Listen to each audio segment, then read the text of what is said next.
My German shepherds didn't even recognize it. Thank you. Welcome, welcome warmly to staff and our leadership team, and of course my favorite board member sitting to my right. And we'll go around the table and we'll be introducing everyone, but I'm Eve Bolton, proudly the chair of finance, and it's called Budget, Finance, and Growth Committee. And we welcome everyone that's viewing today. And again, are very thankful for the work that is done on every day, every hour by our folks. So we'll go around, and we have I don't say a full agenda like we usually do, but I hope that we have a very collaborative agenda today to have some good discussion. So we're going to start by saying I am Eve Bolton, and I am fortunate to be a board member. We'll go to my left, and then we'll come back up this way. Jennifer Wagner, the treasurer. Ariana Wright, superintendent of schools. Susan Bunty, assistant superintendent. Lauren Roberts, chief audit executive. Demetrius Martin, director of transportation. Stephanie Scott, assistant general counsel, and I have a incoming law student who is shadowing me today, Shirley Studemeyer. She's with the Clio program, so we're just observing today. Welcome. And a person from Louisville. All right. Another River City. It's like, don't make me talk. That's right. Bless your heart. Good morning, Taya Greenwood-I, manager of state and federal grants. Ashley, director of financial reporting and transparency in the treasurer's office. And I'm Brandon Craig. I'm Eve Bolton's favorite board member. There you go. As long as the other, what would that be, 5? Fully understand that is true. So welcome, and we will go through our agenda. And again, pleased to be here. And the first part of our agenda is what we try to do always. And in July, it seems to be even more important, but if that's possible.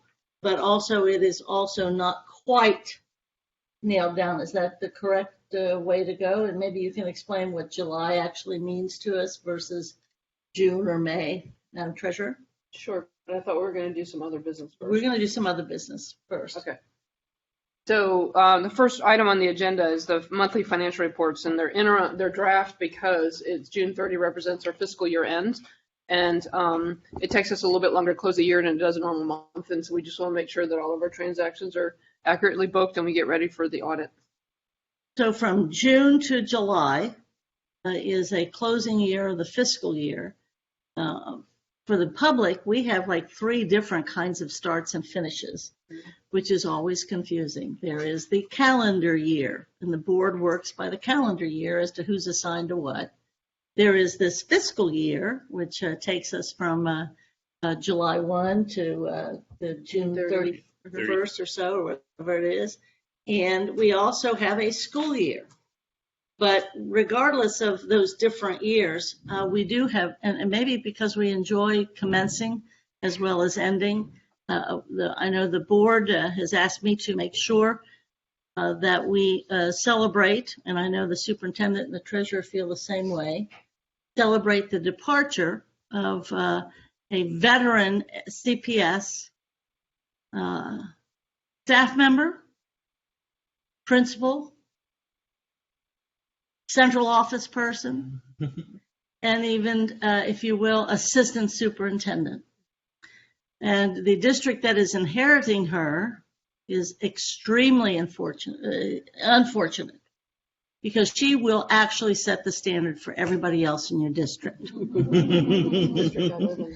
the next 5 days. Exactly. So we are celebrating with the approval of both our superintendent and treasurer and all 7 board members, the departure of our assistant superintendent, Susan Bunty. There is no better, more ethical, hardworking, devoted, insightful person that's ever been in this building, which is the central office. And as I said on Facebook last evening, this is one of the principles in my 15 years of being on the board that when we took her out of her building, both the city council and the mayor of Silverton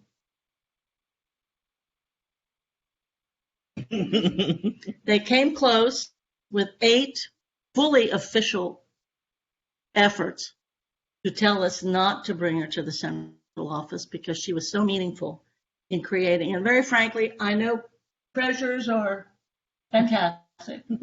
Superintendents are fantastic. But if a community loves their principal, you have a successful school.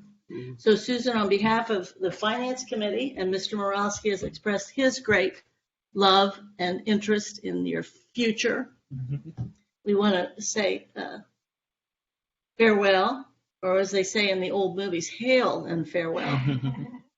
So thank you for your service. It's been greatly appreciated by all of us. But we wanted to put it at the end as well as the beginning. So commence at your new district. And again, all y'all out there in that district, be careful because it'll be hard to live up to her standard. So thank you. And I know Brandon and I want to present this card. The card the rest of the board would like to sign before it sends to you. But, flower, sir. Thank you so much.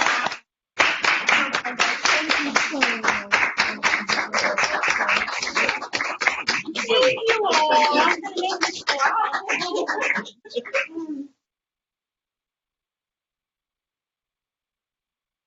Last 31. On my way in this morning, and I called up your friend, and I said, "You need to lose it before I even start." And as I drove past Winton Hills, where I first started teaching, Yes. and then Do the whole list.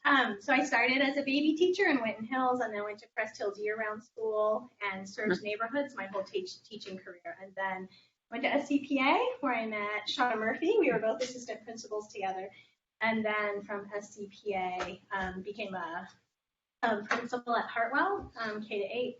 Then after that, was a principal coach for 3 years, and then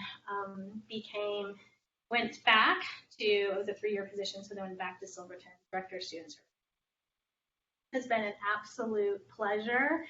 CPS is a family, and so it has just been an incredible honor to have served. So thank you to each one of you, and for this recognition. It means the world to me very much. It's well deserved. Yes, Appreciate thank it. you. Thank you for And- coming today to sit through this because I know how hard it is. Have to sit through it with us, but we wanted to, even though you weren't a kind of a regular appointee, if you will, or reportee, if you will, to finance. Finance obviously touches everything. Yeah.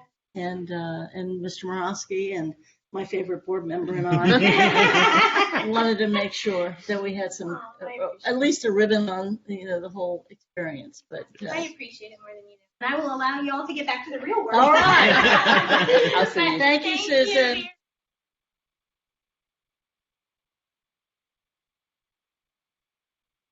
Please do. Okay. As we move on, and I thank you all for participating in that, appreciate it. We'll go to our monthly financial efforts, and I think we have a report. And I appreciate that we kind of were sort of last minute on that because there was some confusion as to whether or not there would be a finance July meeting, but let it go forth that because of that beginning and the ending, regardless of what other board committees might be doing or not doing, I would imagine, no matter who's on the committee, we'll probably need a finance meeting in July for obvious reasons. So we have our monthly reports. Kind of a hard act. It's impossible, but that'll keep me from tearing up unless you've got bad news. Well, congratulations. His life. Oh, all right. And we appreciate you being here. 3 years. So. That's so cool. The beginning and an end, just like the fiscal year. Absolutely. Oh, yes. So this format is the same format. Just going to kind of.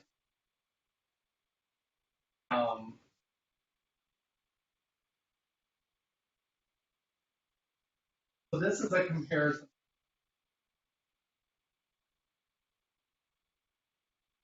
Here in the middle. Select that. I'll kind of go over some factors that lead to this, but we're pretty much where we expected to be. Some of the things that go into affecting the ending is our Community Reinvestment Act receipts.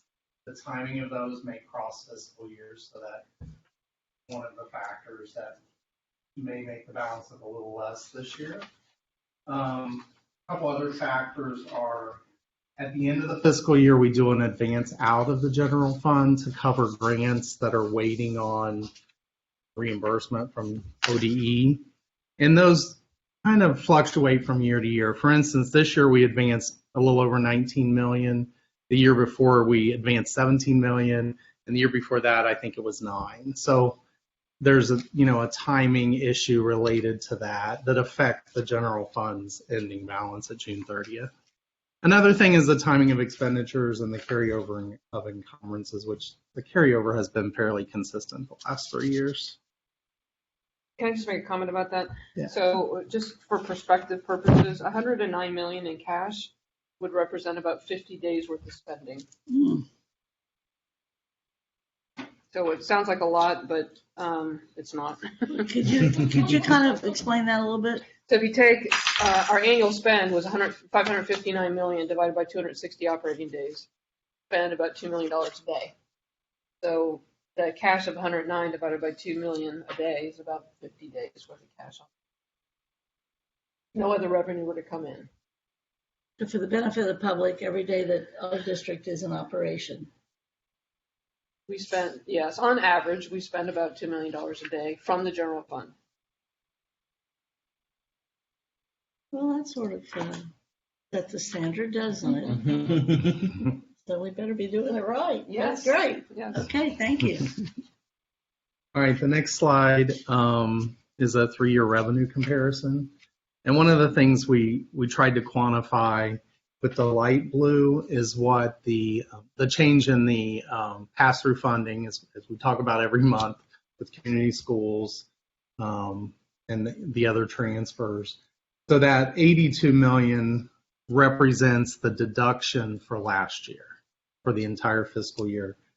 82 million was deducted for community schools and other scholarship transfers. The year before was 80 million. So if you strip those out, you can see, aside from that, our revenues were up, mainly due to tax revenues being up slightly and maybe some other foundation amounts. And then in comparison to the working budget, which is on the right, the 568, you can see, like I said, maybe a $9 million difference in our projection versus our actual. And again, I would attribute most of that to a timing issue. The next slide has this broken down a little more by source. The one that kind of jumps out for me is the green. And so the middle, or the one on the left that has 211 was our foundation revenue last year, or 2 years ago. And then 145 is the allocation we received this year. Again, that difference relates to the pass-through funding. And that 145 includes the transportation fine net. So we would have collected more this year than we'd anticipated, but because of the fine, we're about where we are. You want to explain the fine? So that was implemented with House Bill 110 with the new budget bill, and so we get fined by the state for students who are supposed to transport, but we don't for so many days, for whatever reason, and then they charge us for they take the daily dollar value of transportation for all students and charge us that entire daily rate for those students. Hugely unfair. Editorial comment, since you can't make it, I can make it. This has something to do with how the state legislature and others feel about public schools. Is this a problem? It's a problem. There is a lawsuit that's being challenged, sent to the that Columbus started with the state, because there's like 4 or 5 districts that got fined, and our number of students was pretty small in comparison, but it was about a $4 million fine, I think. And so there is a lawsuit on the books. Once again, it's not just even having our hands tied behind our back, but actually an assault by elected officials against public schools, particularly public schools like ours, who may proportionally or disproportionately have students of color and students whose families have the challenges of income and other things. I mean, it's an assault, and this started long ago, and it is housed in Columbus, and all of a sudden the national world is sort of aware of some of these things, but we've been aware of it for more than a generation, which is 25 years. And so even more so is the success with which this district has been able to deal with this. And when this problem. fine was not related to a failure in transportation Not by at any all. means, it was the lack of enrollment information on the students needing the transportation that didn't get to us in time. So, but it's still From what schools? our fine, community schools. Well, there you go. And in the world, they're called community schools. In the state of Ohio, they're called charter schools. And if we don't have the information, we're the ones getting fined, not necessarily the charter schools that have not communicated the information. Well, that's my editorial. I'm an elected official. I'm allowed to say that. Staff can't say that, but I can. Keep going. The next slide is a comparison of expenditures. And again, we included that deduction for the pass-throughs as well. You can see our expenditures, aside from that, were up this year. And the main drivers of that were the collective bargaining agreement. Is probably the largest impact of that. And just to say, we have 6, is that correct, unions? 6 unions. And all of those have been negotiated. Indeed, the last 1 or 2 of them, frankly, with the help of the superintendent, getting it done. But people don't understand that there are more than 1 or 2 unions. We're proud to have 6 unions representing our employees, which is also one of the reasons it's a good place to be employed. And So- 7 bargaining agreements. Yes, 6 there units, you but go. 7 agreements. So this 7 of those, all right. And during negotiations and due to COVID, everybody waived the last year of the last COLA increase. And so we made up for it in this year. So it looks like a bigger increase than it really is. Okay, the next slide is through the year we've been tracking the unallocated budget. At this point, it actually becomes like an underspend in certain categories. And so you'll see the 2 green slices are the remaining budget, salary and benefits, so it's sort of an underspend. There could also be some timing there as well. And then transfers, going back to what we budgeted for school-wide pool versus what we actually needed to transfer is what most of that represents. And the salary underspend is directly related to the number of rolling vacancies that we have all year. And the other thing I just wanted to point out this time, we've talked a little bit about how next year school-wide pool will go away. And so as we come to next year or next month's reports, we'll try to compare that school-wide pool effect of last year, those monies being spent in 598. There will be some rollover actually for flex pay for the teachers. So we probably won't do those comparisons until we get to about September. So let me explain that. We call it level pay, and it's the teacher's salary is divided into 26 equal pays. So they are earning money in the summer when they're not actually working, but they've earned it because of the contract. We're continuing to pay on it because it related to this school year, and we're paying it in July and August to finish paying out the contract. We had to leave money in 598 to cover that. But the board's already approved that. All right, next slide. I'll switch over to school-wide pool real quick. Next slide is the expenditure comparison. Again, the main driver of the increase was related to all the schools in the pool and the collective bargaining agreements that are related to that. Again, there's some underspend there related to salaries. Same thing, the rolling vacancies as the treasurer mentioned. Next slide is school-wide pool. Again, where we were doing that unallocated, comparison, and at this point it becomes the underspend related to salary method. Next is preschool expansion. This gives the total of tuition assistance calculation for the fiscal year, and that was charged off to the cost center that relates where the tax revenue goes for the preschool. There's no changes to this because there were no students in June, so these are all the numbers through May, and it compares back at the bottom to the 2 previous years. Next slide. There were some June expenditures related to the plan, and those are included in the expense category. So if you look at May to June, there are some minor changes for that. The bigger things, like I said, tuition assistance, there was no change. United Way contributions were all done prior to June.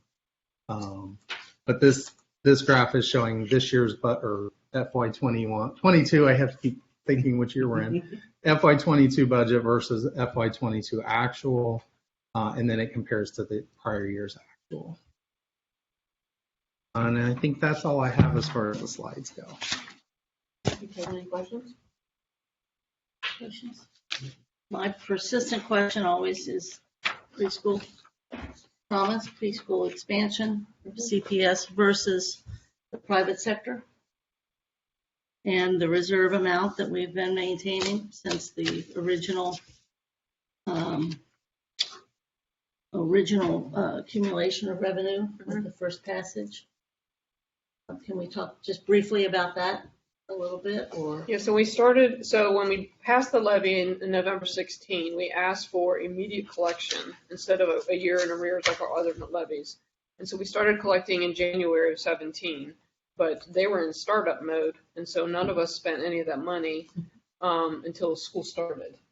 And it took them a while to kind of ramp. So we had the first half of the year of the collections that we put into a savings account, so to speak, to help fund the last half of the year, because taxes operate on a calendar year, we operate in a fiscal year. So the last levy of a cycle, if it didn't renew, then we would have enough money to finish out that school year of the 5th year. Okay, so that was that strategy. Then as they were ramping up, they consistently for the first 3 years underspent their budget, and that money got put into that account. Because as they're ramping up and growing, and we're both growing beyond where we thought we would be. In fact, we're beyond where our pre-COVID numbers were. So as Say you that can, again. we are beyond where our pre-COVID numbers are with preschoolers who qualify for the tuition assistance. Thank you. So next year, the next budget is when we're going to start dipping into that cash reserve, because we've both grown beyond the $15 million set aside in our projected expenses.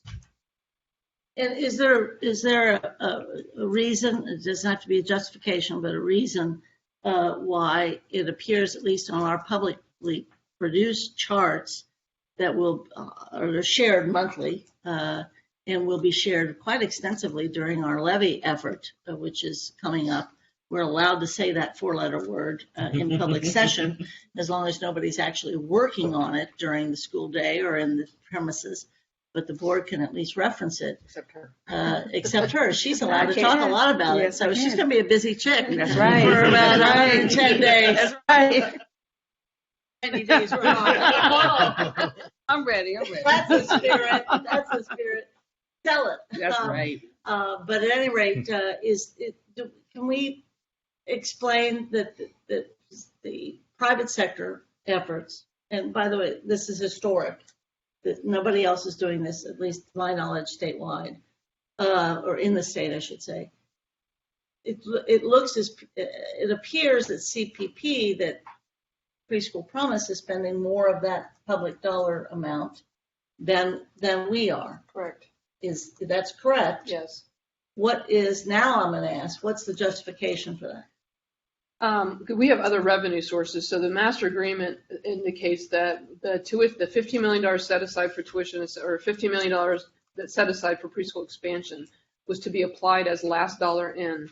So that means all of our state and federal grants get applied first.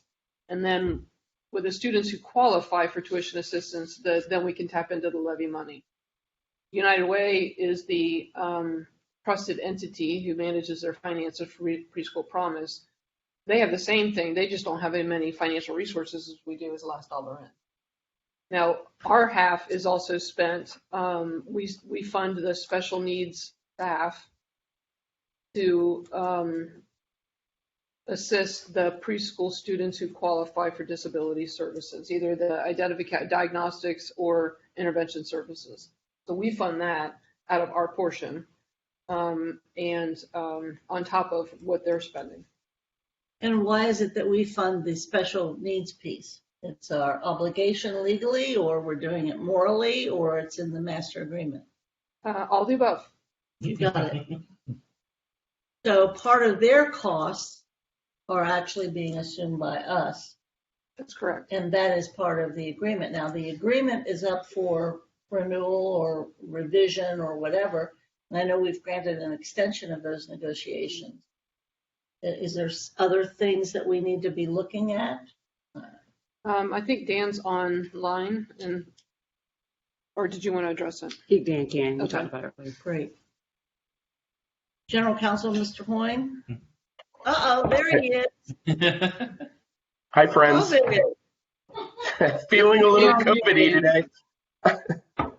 Can you hear me? Yeah. How about those Reds, Dan? A weird season. A no-hitter loss.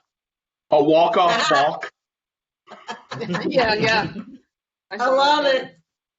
So sorry. Um, We're big Reds fans, the two of us. So I'm sorry. Couldn't resist. Yes, Yeah, sir.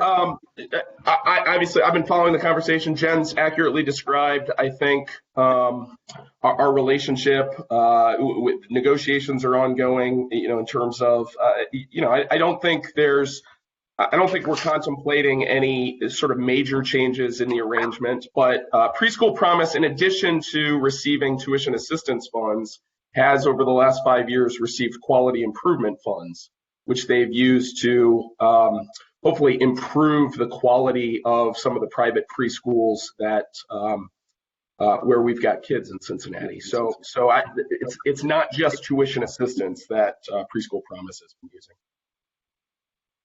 Yeah, so let me add to that. So the quality improvement money is to help lower rated centers achieve a higher rating from the state. And the reason that's important is because, well, we want all our students to have higher quality education. But in the master agreement, the tuition assistance calculation is based on partially the rating of the center and the income of the parent, whether they're full-time or part-time. So it's a algebraic formula that calculates how much tuition assistance each child gets. And so if you're a 3, 4, or 5, you get a certain rate. If you're under 3, you don't get any tuition assistance. You just get quality improvement to try to get your rating up. And they have been able to convert seats. I don't remember how many into the 3, 4, and 5 center. Yes, they're doing well. So, and I think the key word is important here is the quality, because I do know that there's some interest in changing some of the rating efforts, 2-star, 1-star, 3-star, who gets what, who doesn't get what, but the promise made to the taxpayers that engaged in this historic partnership and public monies being shared with private entities. A lot of it was about the whole quality rating. And so I think that's crucial to be thinking about. Do we have are we anticipating that we're going to go through the reserves, or? By 26, I think, fiscal year 26, I think if we continue to grow the way we're growing, I think we'll be at the end of the reserves, and we'll be, remember the last finance committee, my suggestion was when this next levy comes back up for renewal in 25, we increase or find other sources of funding to support this growth. And it is incumbent per the agreement for the private sector folks to also come up with significant other dollars, so that we are literally their last dollar. And with all the monies that actually are out there in workforce development, through the feds and through the state and through the county, one would hope that we would begin to see a little bit more in that area. So, but this is a historic partnership. It's great, and we want as many children in preschool as possible. And we want the vast majority of them to come to Cincinnati for kindergarten. So, I mean, that's where we are. But thank you for that additional effort. So- Other things to say? Dan, does the extension cover us through August? How long was the extension?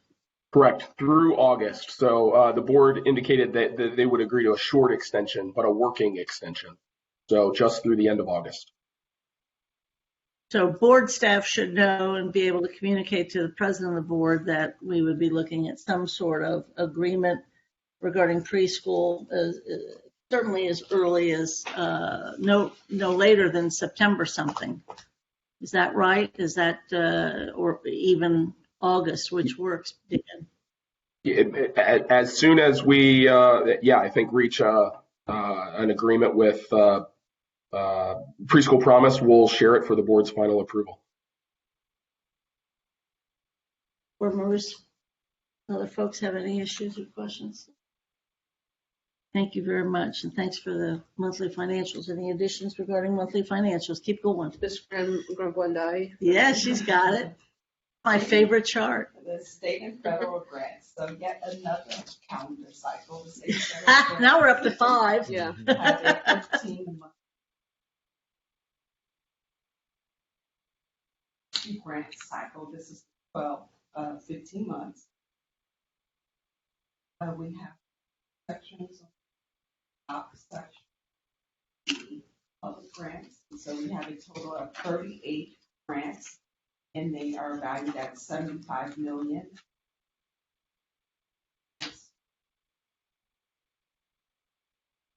The second section, ESSER grants, the grants in COVID. We have 9 of those grants, and the value for those grants are $300 million. And then we also have the non-public section. So there are 9 grants at $21 million, and they have spent 71% to date. The next chart, we have the average year-to-date spend monthly chart. So this is a comparison from fiscal year 21 to fiscal year 22. Fiscal year 21 is represented by the blue graph and 22 by the green graph. So we're a little 2% difference from where we were last year at this time, but there's also been a tremendous increase in funding that's been available. So we had ESSER 2 and ESSER 3 available this year. In addition, we've received additional allocations later in the school year than what we typically spend. So with all of those considerations, to only have a 2% difference is pretty good. Yep. And so then the final chart is the ESSER chart. So the blue graphs represents the budget. So the 328, that's the 4-year budget. The grant funds are available through fiscal year 2024. So that's the 328. The 130 represents the fiscal year 22 budget. And then the green columns represents the actual expenditures. So the first green, the 144 to the left, that's in relation to the total budget. So of the 328 million, we've spent 144 million, and that's 44% of the total budget. And then for fiscal year 22 only, the 130 represents the budget for fiscal year 22, and the 123 represents the expenditures. So for fiscal year 22, we are at 95% spend, and that does include encumbrances. So ESSER is, For what? yes. We're spending. And so just sort of the public's perspective, we spend them, we don't have $300 million sitting in the bank account. We spend the money and then we have to ask the state for reimbursement. So there's always a 30-day delay on what we spend. And if we spend too fast, we could end up with a cash flow issue. So we have to monitor it closely. Ty does a good job. Any questions on the state and federal grants? No, I mean, I will say, I think we've been doing a really good job of kind of prioritizing what needs to be done and adjusting as we go along. And I think that's been helpful to see we're doing that in addition to also maintaining some budget realities to that, because these funds, as you said, are not it's sitting in our accounts right now. So that presents some challenges. But I do think, I know we've talked about some of the stuff we've moved to Ether for the next upcoming fiscal year as well, that going forward is the idea that last year will be just us finishing off and transitioning stuff out from what would have been those last ESSER dollars, or? Right, so we're going to do an updated presentation in August. We needed to wait for the year to close so we know how much unspent money can carry over to the new year, and then we can represent a new 3-year or the next 2 years of the budget. And so we won't have any trouble spending it all. Yeah, well, that's never been our problem. But replacing it is the problem. If we get comfortable. Right. Yes, there is the cliff. We will be presenting the cliff plan as well. And that's what I was more or less wondering is, I know we talked about that transition on the cliff at some point, some of these programs that we've been paying for through ESSER. Right. That we pay for somewhere else if we're going to keep them going. So. Right, which means we'll have to cut something we're already doing in the general fund unless we find an alternate. To the degree that we've spent ESSER dollars on things that are kind of one time, right, instead of things that have to be absorbed, is another strategy. And I know you all have been working on that because it's money we don't have. I can remember that during the Obama administration, where there was money available to us, and the key was spend it on something that's a one-time rather than absorbing. And it gets hard when you try to absorb and then have to cut, because people get used to that. So for the benefit of the public, we have this 600 million or so general fund budget. Then we also have these other dollars. When we really talk about it, and I can remember a superintendent that would just as soon not, and rightfully so maybe, not want to necessarily share how much money there really was when you put those two together. But the reality is, how many dollars are there really that we have to be overseeing and, how shall I say it, shepherding through our efforts? Close to $1 billion. Okay, there you go. The B word, folks. And that's what the public needs to know, and that increases our responsibility. But with that comes a lot of rules and Rules how and we regulations. spend the money, right? And so not everything can be spent on anything. Yeah, there are specific grants are for specific purposes. They're monitored monthly to make sure that we're in compliance. Exactly, and it's there's so little discretion about probably 1 out of 3 of our dollars, and maybe more. What do you think? Off the top of my head, that sounds reasonable. I'll do some calculation. Yeah, discretionary funds. Yeah, I think that's important for folks to know, especially in these times when there's certainly a lot of focus on school boards and public school systems and what have you. I think it's important to be upfront about that. Other items regarding your information? Did we give you enough questions? Besides saying we like the chart, and I'm thrilled that we're monitoring the grants as closely as we are. I think that's great. I'm going to skip over number 2 real quickly and go to, and I think we took care of 3 unless General Counsel has anything, or Superintendent or Treasurer has something to add regarding the negotiations regarding preschool promise. We're good. We're good? Mm-hmm. Okay, excellent. And then I'm going to skip down to 4 because that's kind of a short one. And number 5, if we can do that. Sure. So we won't go read the policy, but we're submitting a new policy that allows us to charge late fees to our abated partners. So in the city agreement, they abate properties for development. And there's something called the Community Reinvestment Act that allows us to charge for our portion of the property taxes that on that abated property. And so we bill twice a month, and we've seen a little uptick in late payments in the last couple of years, and we were pretty lenient when it came to COVID period. But now it's time we have about $1 million in past due payments. And so we've submitted reports to the tax incentive review councils where they will revoke their abatements so they don't get caught up. But it allows us to charge a 12% late fee. And we've not been doing that, but we now want it as part of policy so we can begin charging with the next cycle.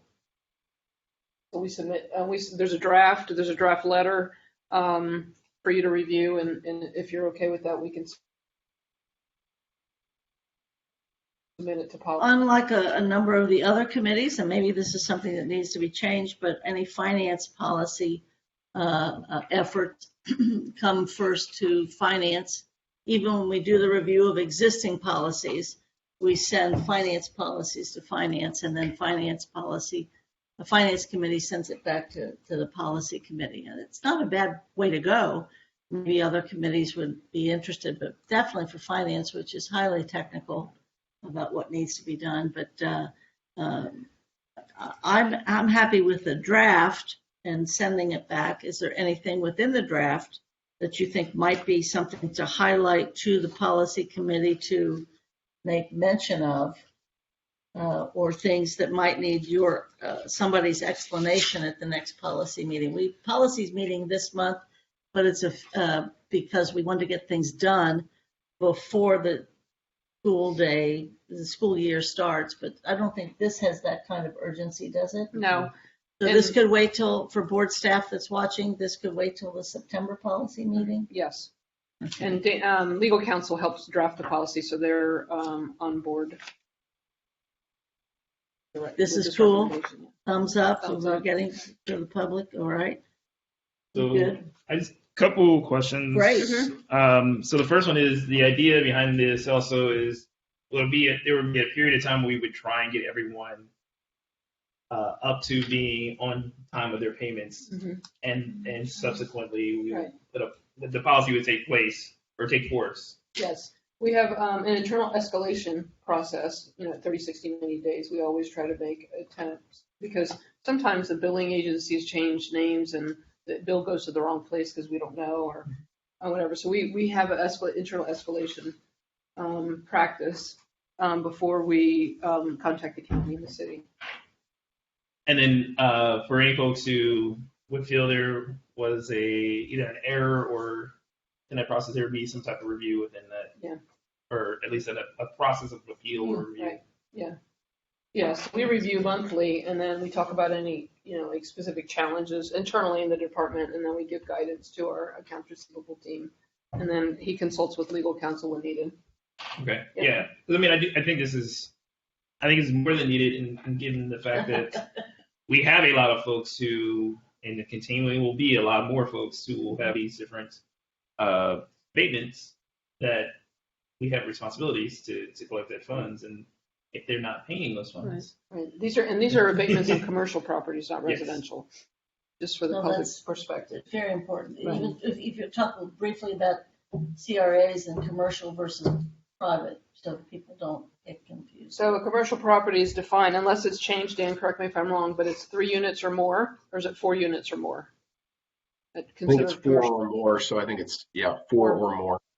So anything under that is considered residential, and the state has rules about those abatements. And so we don't enter in any agreements with the residential groups. There are also TIF districts, the tax incentive financing districts, where those monies get put into a fund with the city, where they use those funds, a percent of those funds, to help improvements on that property increase, like parking lots and easeways and stuff like that. And then they pay us our portion. So the agreement says the school district, the students of Cincinnati Public Schools aren't harmed because of the redevelopment plans of the city. Did I answer your question? Okay. Yes. Yeah, I mean, I think it's important, since we have a number of large developments that are, I imagine some of the folks also who are slightly behind or a lot behind, whatever it may be. It's not a lot. The majority of people pay pretty quickly. So this would incentivize also for accounting purposes, us being able to keep up with that revenue coming in and being utilized. And forecast revenue, yes. Yes. Excellent. And we have to keep watching that. We do have a relatively new city council and new administration, and we need to be watching that pretty carefully.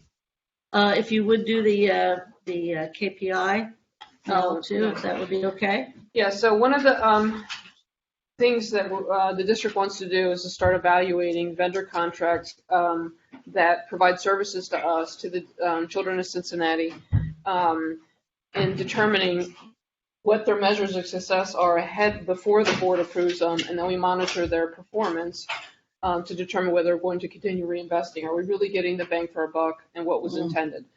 And so we're just trying to formalize this practice. And so we've added a position to the budget in the treasurer's office to help us develop and track and report on and communicate with, because this is above and beyond what we've ever done. And so the first step in determining the culture of return on investment is we've gone through and everybody's learned a lot educationally on what that means and how we're going to calculate it. And so what I've created is a little flow chart about how we're going to start adding it into the treasurer's report under this new format. For each contract, you see what are the key performance measures for success before you approve it. And then as they come up for renewal or as annual process, we'll start reporting on their progress against those measures.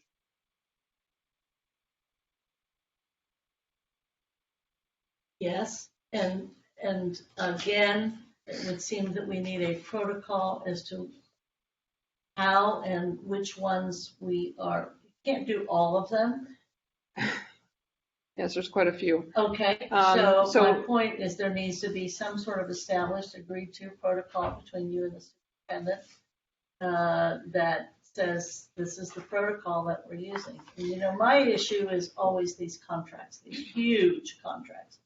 And I don't know if that's left over from my terms of office that I served with Kathy Ingram, who's the state representative now, who would just say, these people are making a lot of money off our children. Yes. And she was right. And what I want is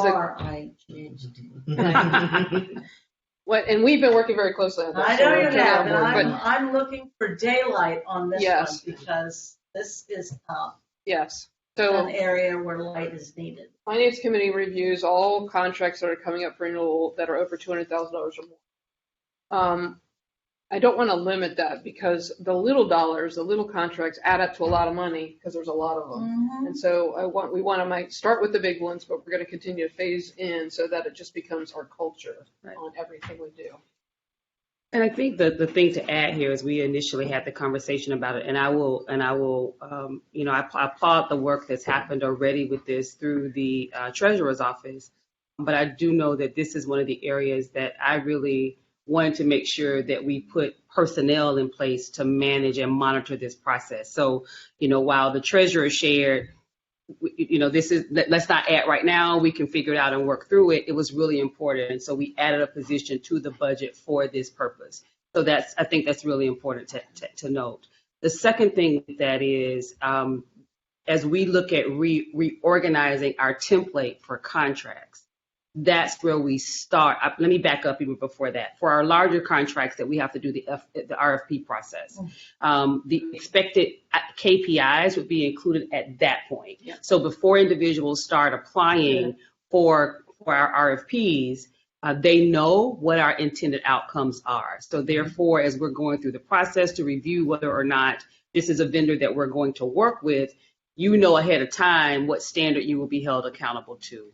And so I think that will allow us at the onset to share that there is a difference in the way that we're even looking at contracting. The other thing that will also be important is the vendor will also have to have a process. And again, we start, as our treasurer shared, with our larger contracts and back up from there, because we're right. When we've gone through and we looked at the budget, those small contracts are our challenge. And so we're working through it. But that when we start that process, the vendors also know that if you have to have a data system that will allow you to collect the information that's the key, that we will also have access to. That's correct.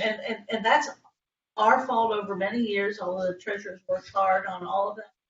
There's still this assumption that we can do an RFP and there's not an additional chart to say this is what we're going to be accomplishing at that Right. time. It's meeting whatever we've listed Right. in the RFP. I mean, this is huge. And the ability to provide the data. And so, having worked through a process similar to this in the past, it really begins to change the ways that vendors approach you about the work that they're doing, because they approach with the understanding that we're going to have a data process that allows for data sharing so that we are able to truly see and analyze what's happening at the level of the work that we're doing. It allows us to increase our work around fiscal management, so that it's not just the treasurer and the superintendent saying this isn't good enough. This is the standard that we put in ahead of time, and we're able to monitor it along the way. Especially in a small town that is actually a big city like ours. It's important to have that kind of objective accountability. And we want our public to know that we're being very fully transparent and holding all these big dollar spends accountable. Yes. Yes.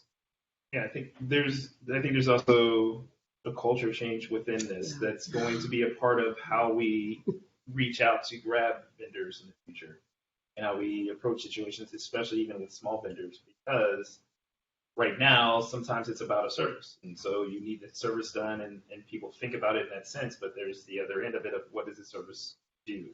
How do our students benefit from the service and that evaluation process of even before you reach out to say, we want to go get a vendor to do X, Y, and Z. That is probably a lot easier to do when it's the larger vendor because, a lot of money, we've got to figure out how this is all going to benefit. It's a couple $1,000s, people just don't think about it that way. Right. And I think the other part about it as well is it goes along with a complete cultural shift as well and reset, also in the way that we're looking at minority vendors and female-owned businesses as well. So we've had some initial conversations around how we're currently collecting that data. That's a space for us to broaden, because you're correct. This and for the sake of the public, I don't want this to be seen as a way for us to exclude those small businesses or exclude those women-run businesses.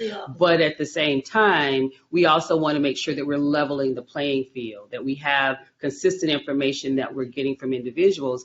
And I would think for their own purposes, for any of our vendors, they also want to know that whatever they're providing, there is a return on investment, because it only ultimately benefits them in the long run also. I think this also, this a little bit goes back into some of the things that were happening in the past with regards to how we did vendor contracts, which are that we typically never thought about how does, you do a big contract with someone and it just made sense because it was easy enough to do, but the reality was that it limited who you could interact with, who you could work with, and if we were truly committed to some of the things that we set as goals.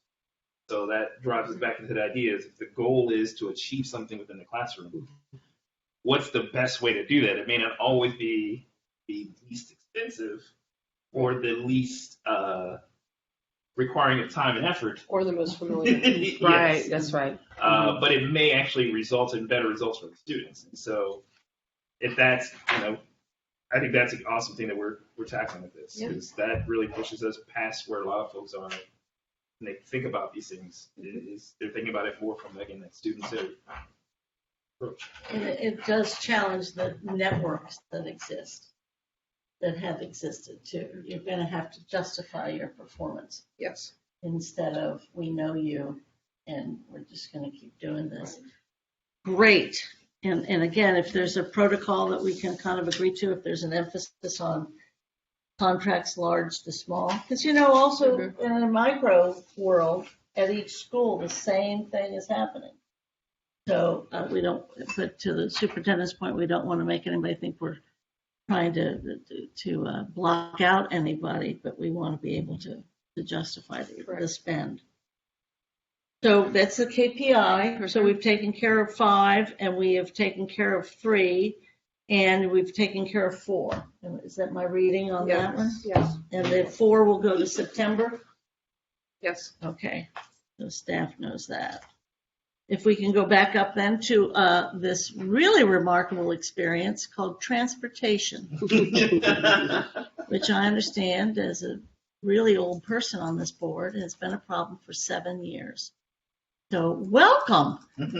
to this, and since I know that you are an offspring of an Aiken graduate, the same year as I graduated, then I know it's going to be taken care of.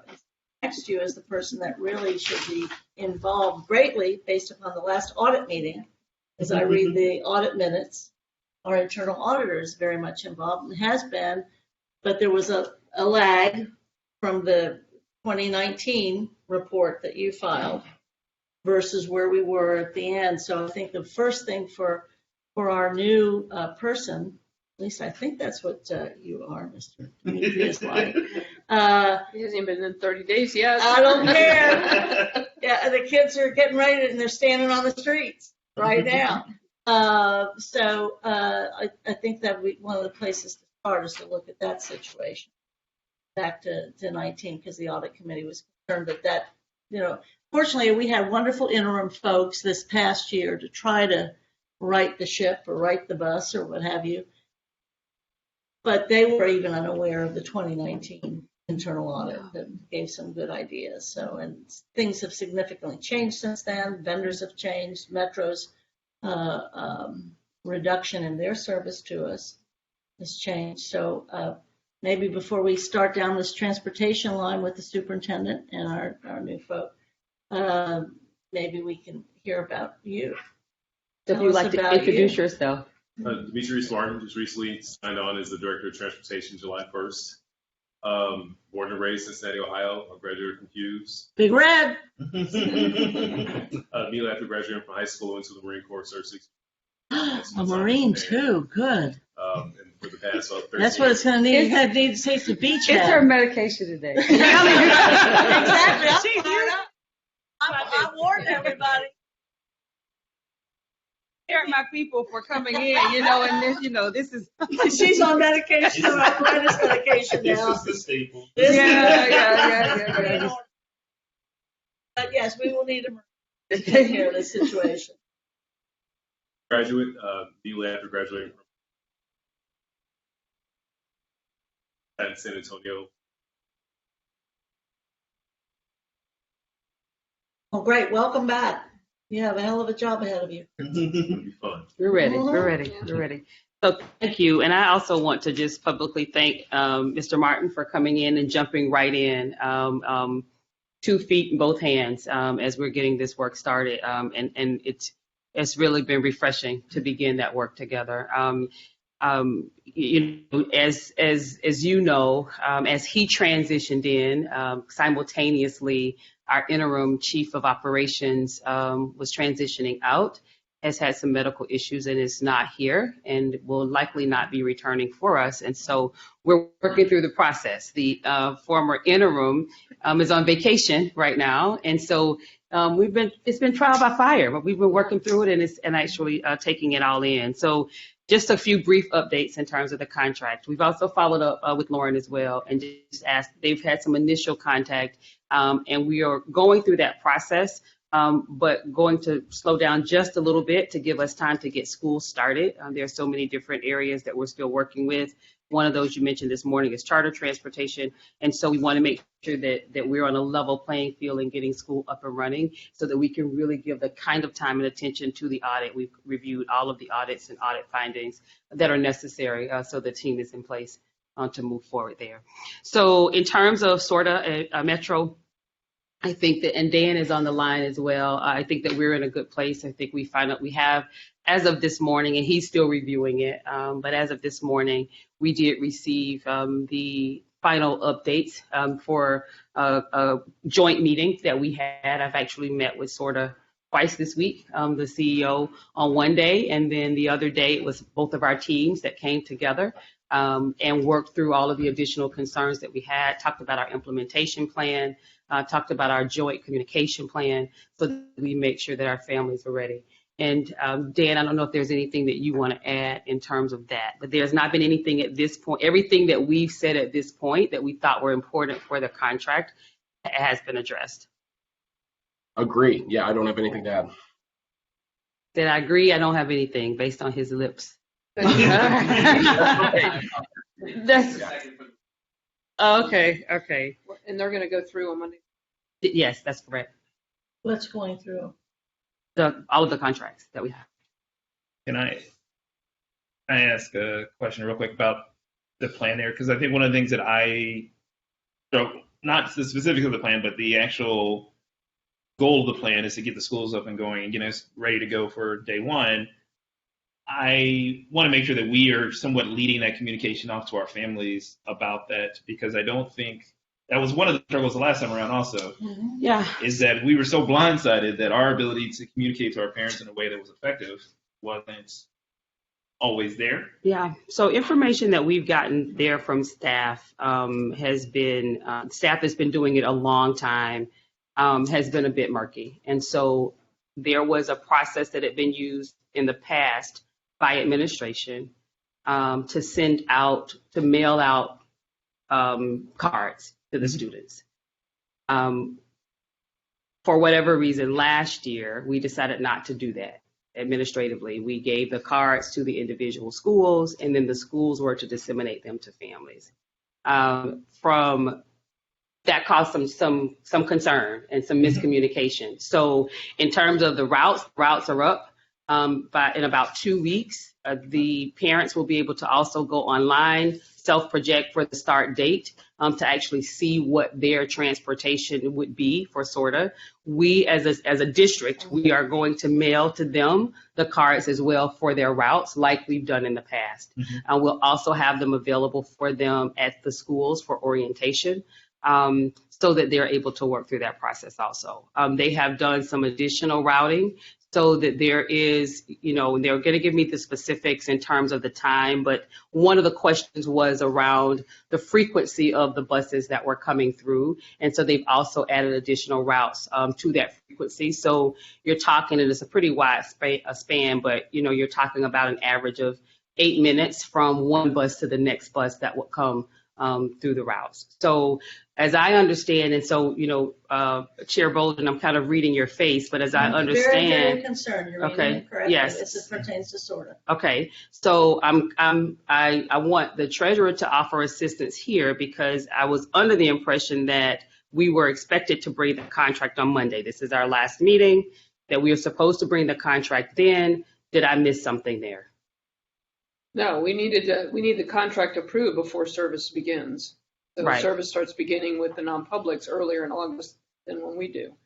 So I would only offer that if the board has been worried about getting things a week in advance that are singularly minimal compared to this, since it's the board that takes the hit on this, you won't take the hit on it. He won't take the hit on it. You won't take the hit on it. It's the board that has to sit there and say, and we have done this year after year, taken the hit, and then on yellow bus not functioning, okay? I'm betting that yellow bus will function based upon we've had some great effort on that.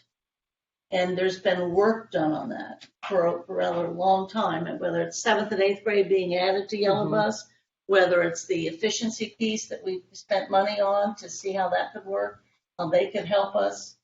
I'm not, right now, I'm counting on the administration on yellow bus. But if on Monday night, the board, or today, is presented with a SORTA contract and expected to vote on that on Monday, because those folks hurt us badly last summer, exactly at this same time, without any warning, but unfortunately with collusion by members of the administration, none of them are here now.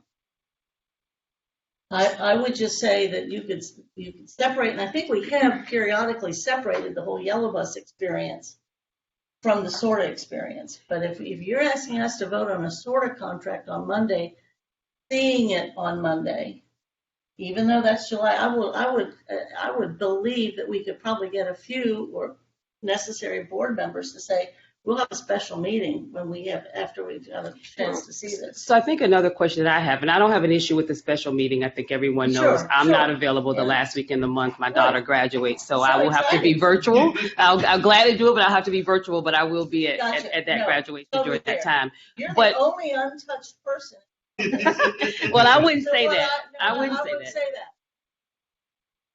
The August directors. There's a meeting on August 1st. There is a meeting on August So 1st. if you present Monday night with the details, they and can then you approve it on get the board 1st. feedback because we've lived with this. So This has been horrible. yeah, both and I and the general I bet. counsel, I we bet. had this discussion. Oh, I'm sure. We understood that we were following the process as the process was to be done, and that bringing the contract at that time would be appropriate. I think that two things that I want to make sure that we call up, and I understand where we are as a district and an organization, and I don't have any issue if it's the will of the board to wait until August 1st. That's fine on my end. I think we would have to touch back, with SORTA as well. But the reality is we need our children on the bus in August.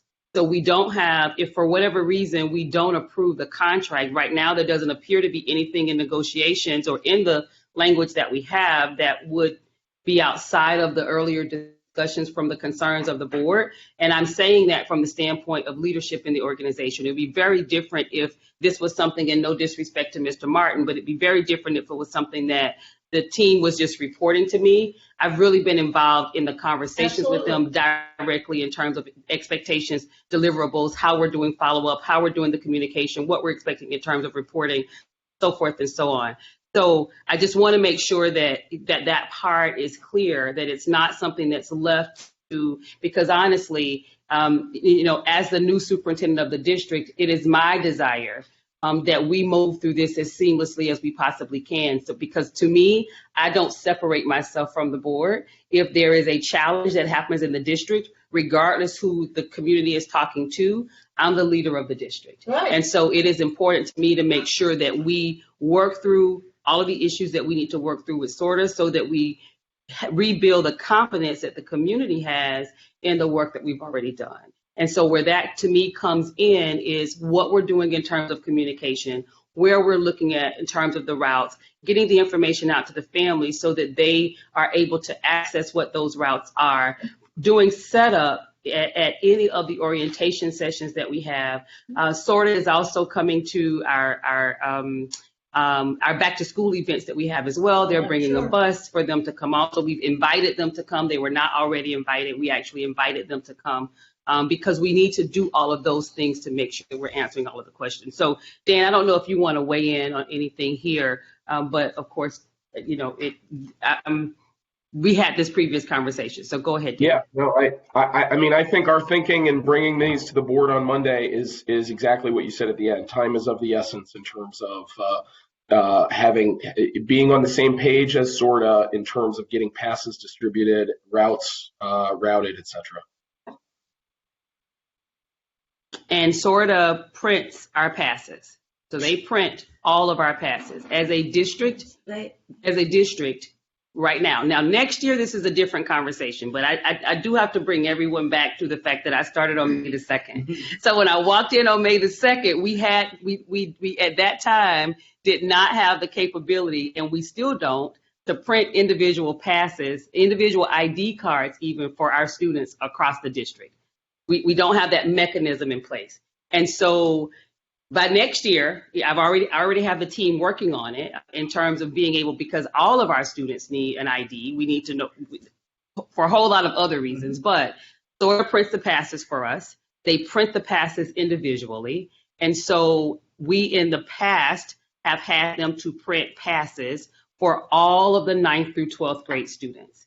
And so the first day of school, just as they did in the past, as they did before, last year at least, the students are able to ride the bus. They get their passes from the school. They're not mailed to the student. They're actually provided to the school, hand delivered to the school, so the students can get the passes. So, that's what we've worked out for the first day of school, or for the first days, I should say. But the students after the first day, they would need a pass in order for them to get on the bus. But we don't print them. And right now, and looking at all of the resources that we have not found the capability of us to be able to print ID cards for students. If we print ID cards for students, this becomes a moot point. We get stickers from SORTA. We put the stickers on the 12,000 passes that we're giving out. Actually, only about 5,000 students ride the bus.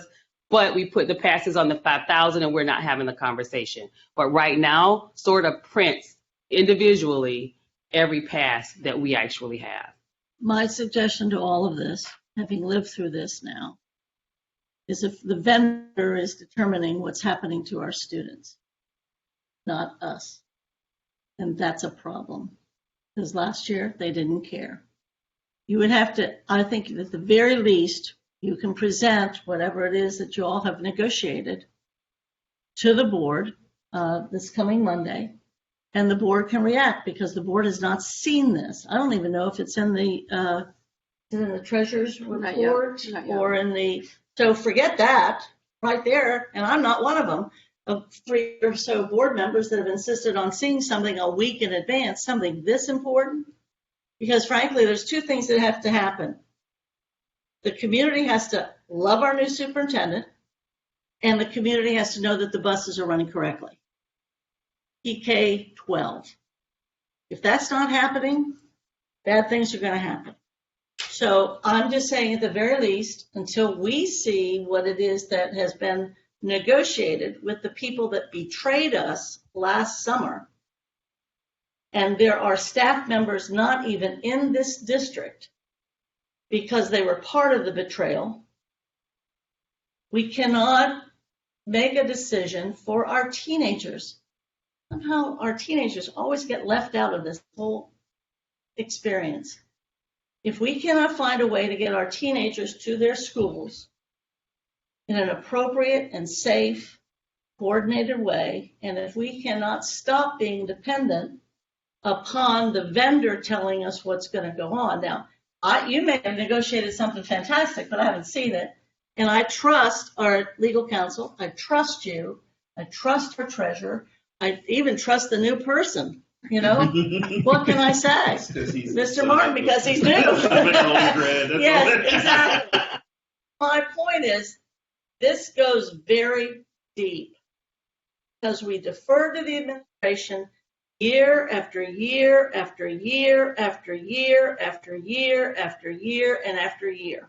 And the administration failed us, failed our kids on transportation. This is going to cost, not sort of, but total, this is going to be $50 million. The whole transportation piece is not going to be 37, it's going to be 50 when we figure this all out.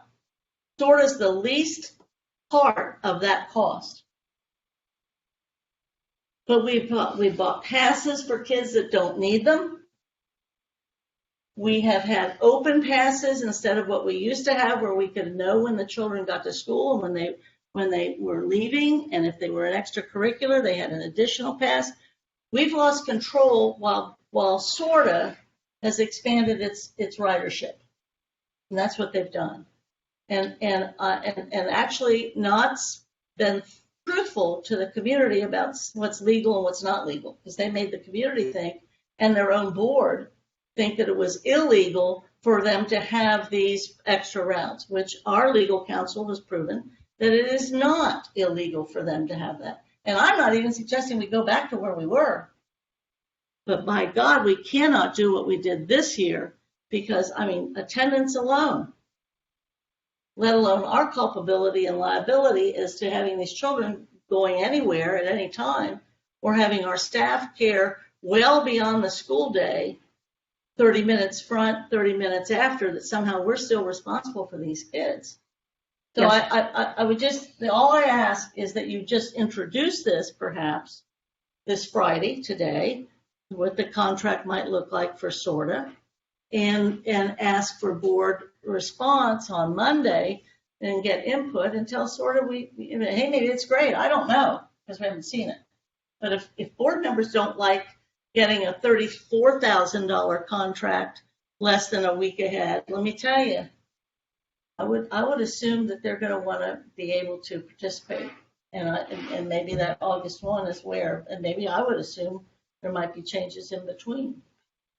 So I appreciate the feedback, because the information that was provided to me collectively, as we did have the conversation and felt that we were moving in the direction of the board's request, was that we were in alignment and we could share the information. Mm-hmm. We just received it and we had our final conversation. There were only a few things there that, based on what we understood the concerns to be from the past, that were addressed.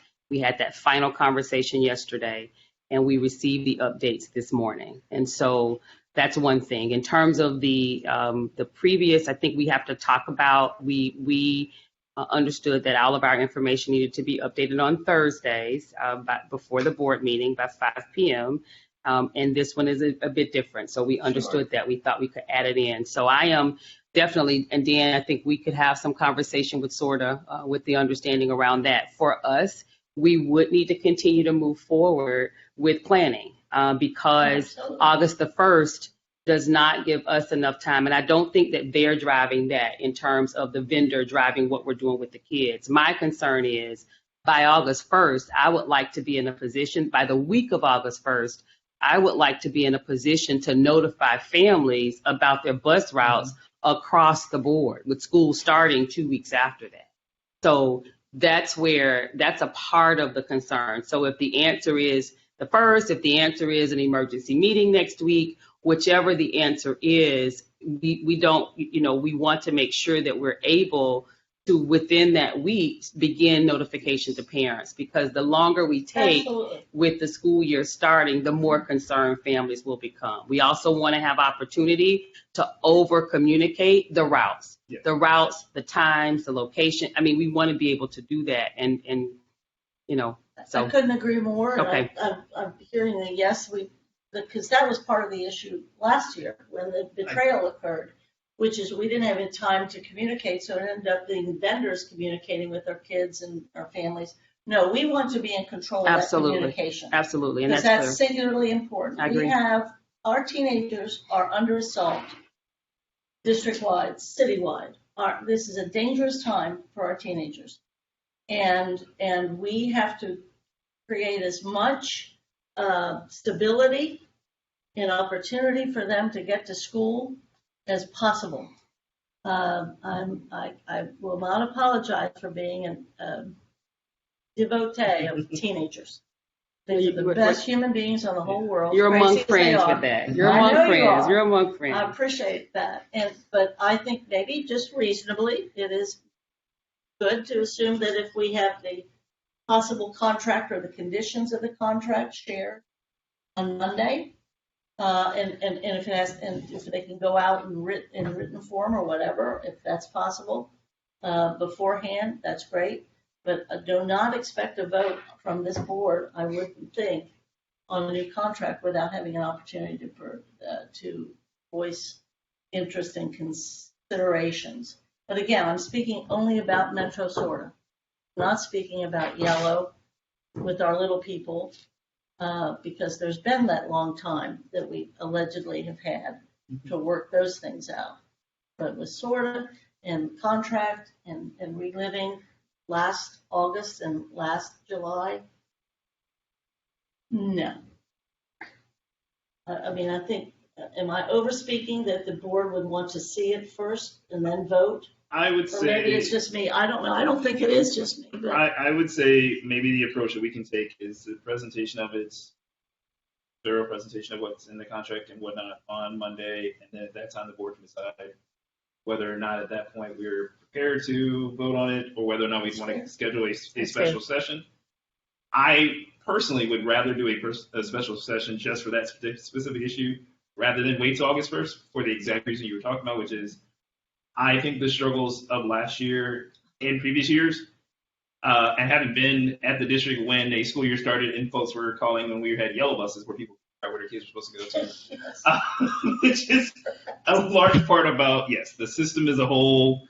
Not every parent gets the same understanding and their same explanation, but I think the better we're able to communicate to the public a consolidated plan, this is where you need to go to get your information even, because I think that's the other part that I really think you are taking a great lead on, which is the district making sure we're communicating not just what the plan is, but how do I go find out about the plan? Right.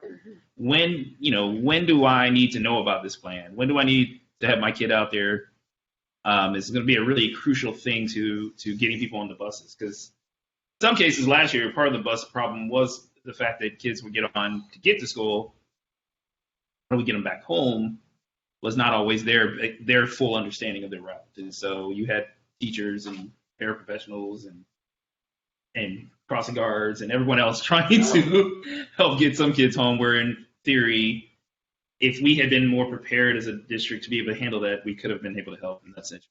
But I think presenting it Monday, and at that time the board can either decide to vote on it, or we'll schedule something special that next week. Should be fine. And vote on it no later than August 1st. Yeah, I mean, I would really prefer to do the 25th if we can get it, or whatever the next, the 25th is the next Monday. You're being even more radical than I am. I didn't think that was a special session. My belief is just that we need to give the district time to communicate, and if we're not going to give them a full amount of time to communicate, then that's not going to be. So I think it's a fair compromise in that space. Somewhere in there, and even so, to your point, and to the superintendent's point, it is about communication.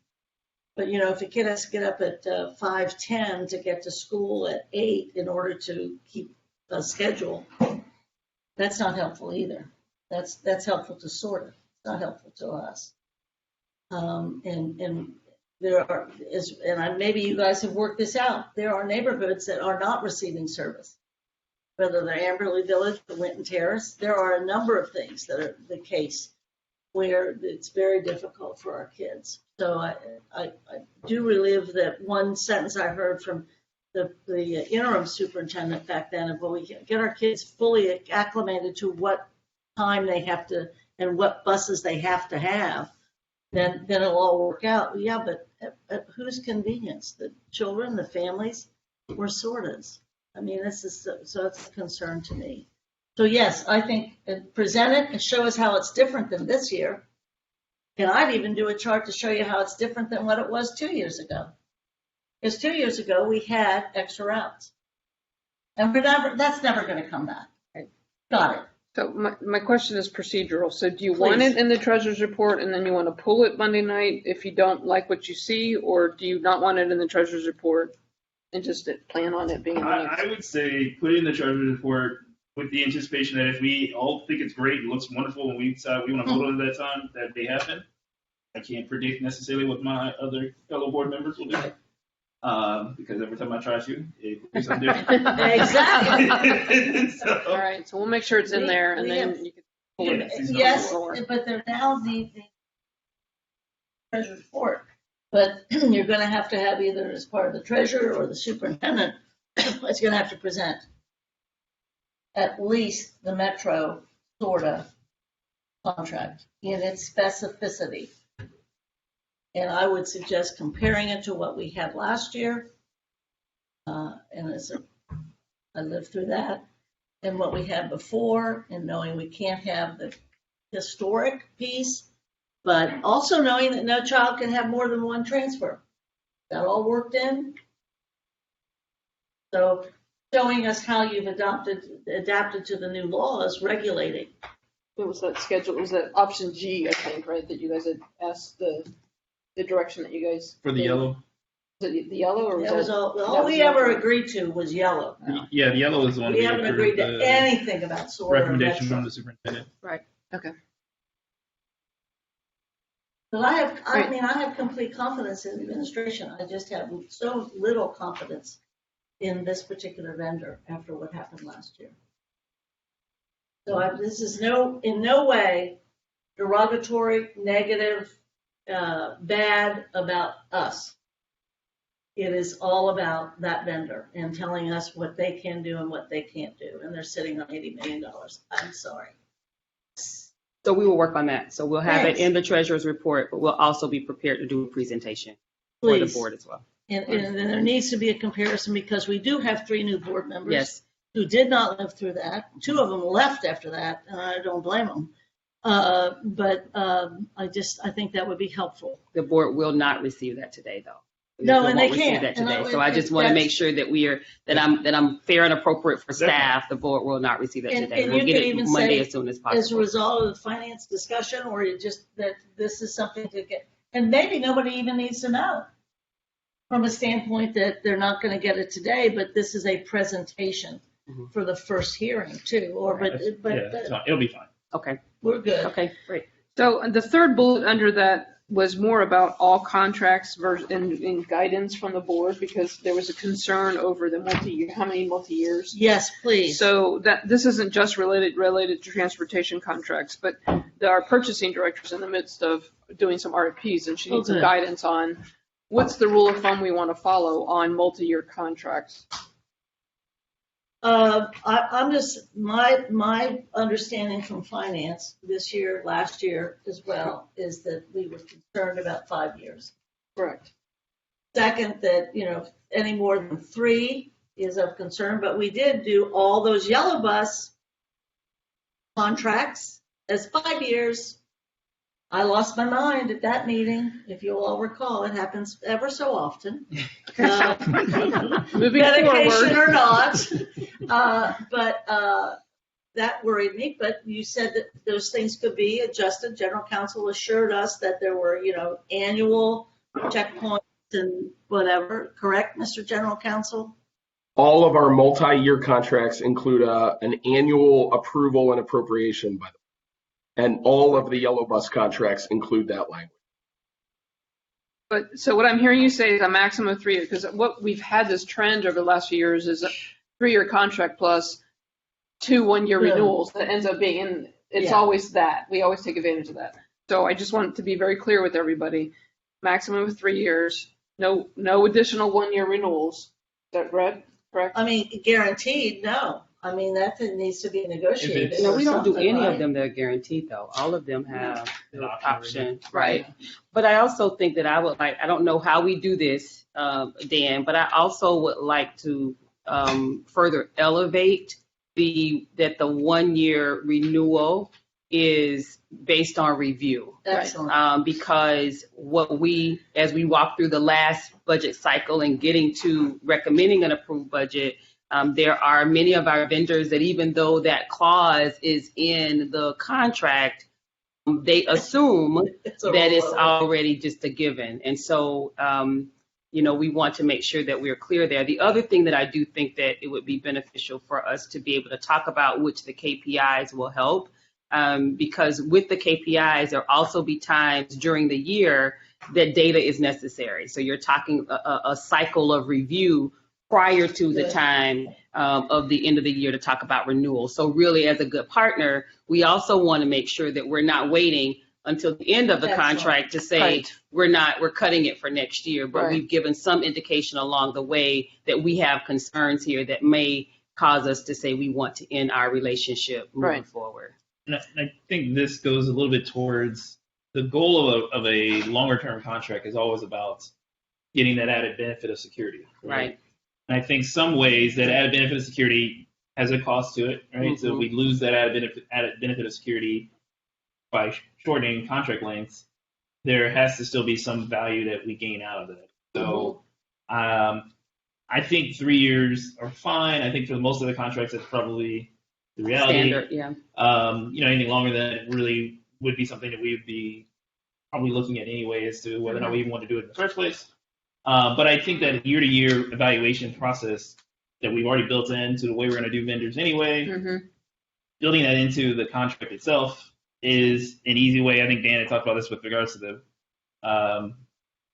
the bus contracts before, where we just have to set those measurables and those standards and how that process is going to work.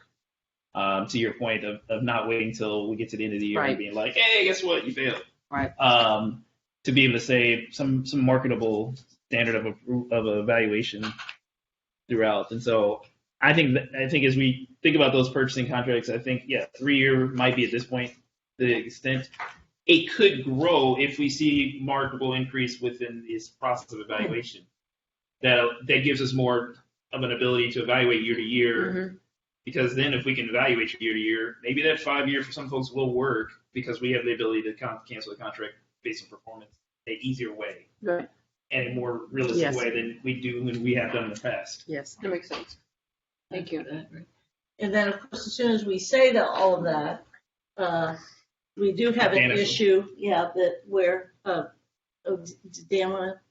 did you want to contribute? I was just going to add to that and emphasize it. I think the upside, of course, to having an annual ability to cancel a contract is that we can hold vendors accountable for performance, et cetera. The downside, and what we are seeing this year, is that vendors, because of the drastic increases in price, inflation, and labor costs especially, they are less willing to agree to a longer term deal and are trying to add sort of automatic escalators in price and things like that. So the downside is you lose the ability to kind of lock in longer term prices. But it's always been our practice on multi-year contracts to give the board an annual opportunity to approve or not approve through appropriations. And I would not change direction on that, even in these sort of increasing price times. And I would only add to that it is usually the will of the board and the perspective of the board to defer to the administration as to whether or not something gets extended. Because if you don't, yeah, we can say yes or no to a contract, but then we hear, well, this really isn't your work. So, I'm not sure she likes that, but we're already engaged in a governance issue that is only. I will not be driving a bus. That's right. I'm getting my license, trust me. That's right. Let me tell you, no. Oversight versus monitoring is a whole nother world. But just as we say this, it's been brought to, I think, your attention and my attention on the athletic trainers issue, that the RFP was for 2 years. 2 years. And we agreed to, and I think the RFP was 2 years, and that's what, is it Christ Hospital? Which hospital is it? Do you remember? It was Christ Hospital. Hospital. Children's Hospital. Children's? Yes, children's. And I think we've reduced it to 1. The problem is that makes them have to hire people as temporary employees versus permanent employees. So at least it's been expressed to us, the ABC people, speaking, I guess, for children's, that if we could go back to the 2-year, which was the RFP rather than the 1 year, because I know you guys that was part of your budget effort, which again, we don't have a funding. You're screwed. We don't have a funding source for the second year. Okay, well then you do the 1 year, and we may not open the athletic season without the trainers. Well, we have trainers. This is just a portion of the trainers. No, some schools will have them, some won't. Dan? I mean, that's Dan, go for it. I mean, all I can do is read what people are saying. And it's the same discussion. So the contract, whether we do a 1 year or 2 year, and I think it is, we are trying to do a 2 year, but with the same language that we've got for other multi-year vendor contracts, which is that the contract is subject to annual appropriation by the board. And we've explained to Children's, I put an email together to Children's to say, this is our typical practice. We have every intention of asking for appropriations again next year, but that's just how our multi-year contracts work. And that's the way it is, and then let the chips where they fall. So does that mean we're putting it through for 1 year? Or apparently. Have we already put this one through? No, we pulled it. I don't think so. We pulled it. Okay, we need to discuss further. Okay. Dan just said something that we were on the same, but what Dan said was a little different. Okay. So we need to talk. Okay, cool. So that's part of my, I think we've done everything except other business. And we just keep putting that there about our bus experience and having our own bus and van, whatever. So it remains as part of the public discussion. And I'm sure that the administration would like to do that and Absolutely. is contemplating it somewhere along the line. That's correct. We'll keep it right there so it stays Absolutely. so that we're all fully aware. The other thing that you did ask for before we end our go meeting for it. was just the update on where we were with facilities funded by ESSER. Yes. And so you know that the dome work for Walnut Hills is progressing after we did some changes with the second part of the ask. The team is continuing to meet. We've gone back, so we're getting updated plans for the cafeteria work that will be done there. The facilities team met with the foundation yesterday. I met with the foundation as well on yesterday. So that was a really, really valuable experience. It was a great conversation. So that's happening there. In terms of Pleasant Ridge and Hyde Park as well. Make sure I'm right on this one.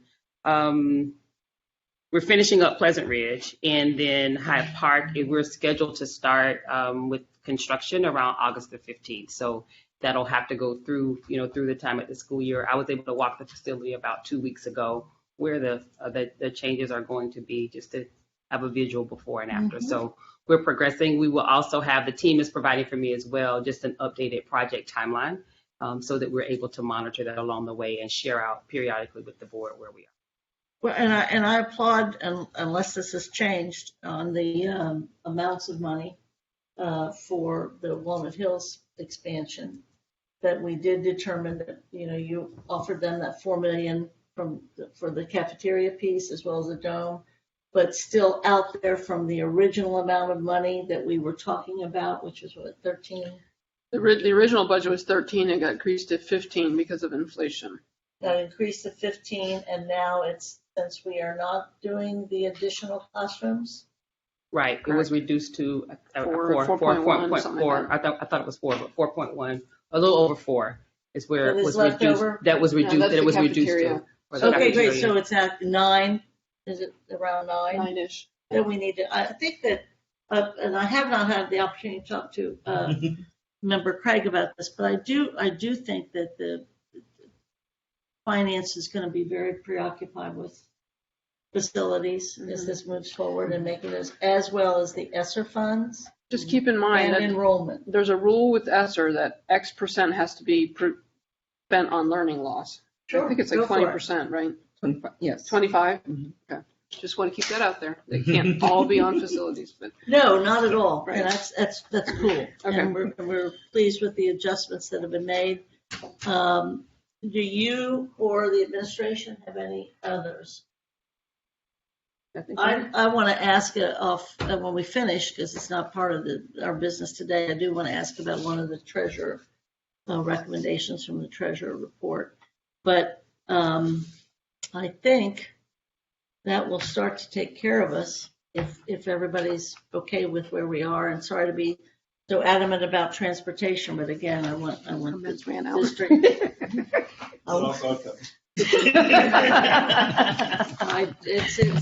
This one is not medication. It's the only person here except, that's not true. You were here for the transportation. You guys have been here through the transportation. 3rd year. Let me tell you, you have no idea. I have no responsibilities. I will tell you all now. If we can't get the transportation thing right, $1 million that levy.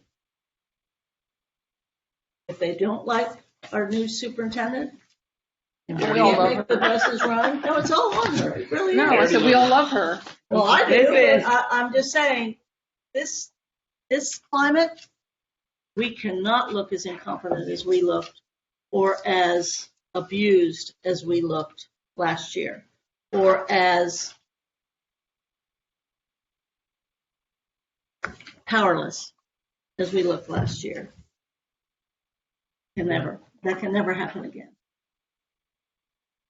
Are we adjourned? Are we? Not yet. Anybody else have any items for business? And I do want to talk about one of the things on the treasurer box with both of you. You good? Then the meeting is adjourned. And I think